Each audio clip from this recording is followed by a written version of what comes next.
ਸ਼ਬੀਰਿਆ ਓ ਇੱਟਾਂ ਫੜਾ।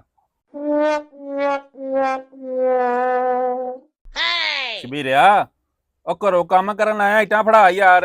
ਮੋਬਾਈਲ ਵੇਖਣ ਆਇਆ, ਤੈਨੂੰ ਮੈਂ ਪੈਸੇ ਨਹੀਂ ਦਿੰਦਾ।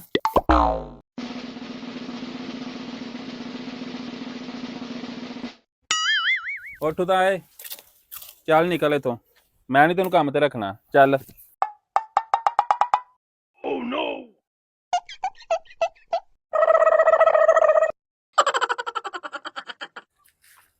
बैटरी यार मैं मजदूर लाया ही एक नाल, वो गल ही नहीं सी मेरी सुनदा, उन्हें मैं छुट्टी करा दी है।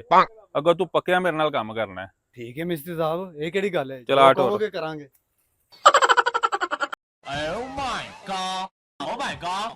मिस्त्री साहब मजदूर फिर नवा रहा लिया जे। चल चल ए काम कर जाके अपना। की आख्या जे? कोई नहीं शबीरिया, काम यार तेरा अपना है, जा गांव मसाला लैके आ। है कीती है ना गल,